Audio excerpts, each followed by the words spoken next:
Saudara, antara tumpuan dari Sarawak hari ini mengenai usaha kerajaan membantu penduduk terjejas akibat pelaksanaan Perintah Kawalan Pergerakan diperketatkan. Jadi Ibu Mawin, di manakah lokasi tumpuan untuk kali ini? Ya Zaira, sejak 16 Julai lepas, 6 buah kampung di Tabuan Melayu Kuching telah dilaksanakan PKPD dan sehubungan itu sebanyak 7.5 tan lagi makanan segar dihantar kepada penduduk di kawasan terbabit.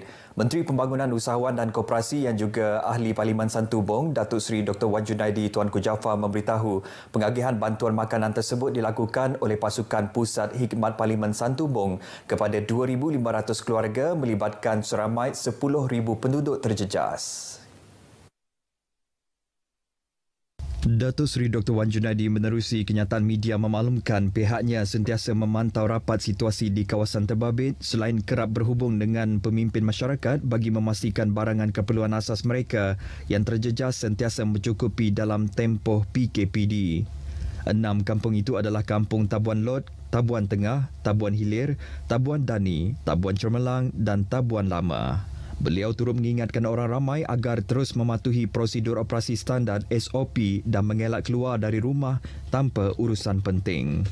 Tambahnya, walaupun Sarawak telah memasuki fasa 2 Pelan Pemulihan Negara PPN, namun ia tidak bermakna bahawa orang ramai boleh ambil mudah dengan tidak menghiraukan keselamatan mereka.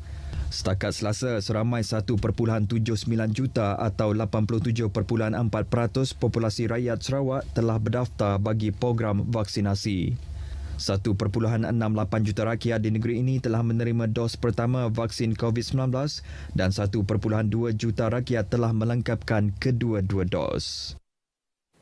Seramai 200 penerima dari 4 buah kampung dan 22 buah rumah panjang di kawasan Dewan Undangan Negeri Dun Jepak Bintulu menerima bantuan bakul makanan di bawah program Bakul Prihatin Negara. Penyerahan bantuan diketuai oleh Pegawai Tadbir Daerah Tatau Winnie Dian di Pejabat Daerah Tatau dan bantuan tersebut akan dikendalikan oleh Pejabat Daerah, Ketua Kaum dan Ketua Masyarakat kawasan masing-masing.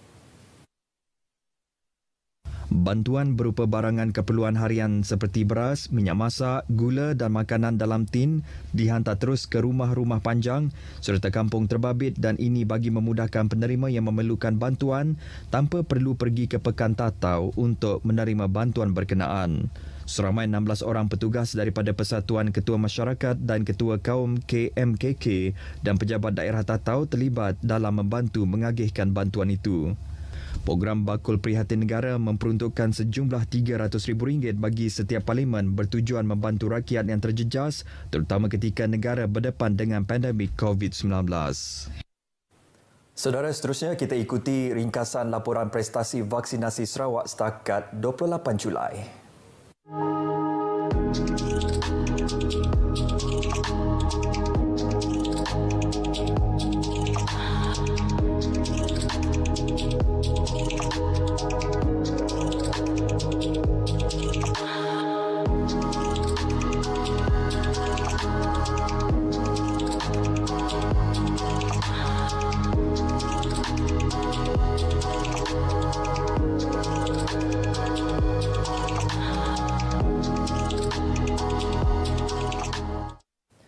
Baik, masyarakat di Bandaraya Kuching perlu mengadaptasi dan membudayakan norma baharu dalam kehidupan mereka, terutama ketika pandemik COVID-19.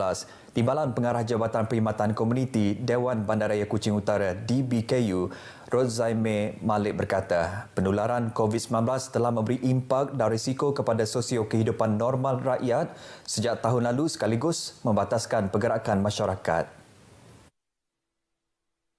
Rozami Malik menjelaskan perubahan itu juga melibatkan industri makanan yang mula mengadaptasi teknologi pesanan terus ke rumah bagi mengurangkan risiko jangkitan dan rakyat menikmati makanan mereka dengan lebih selesa.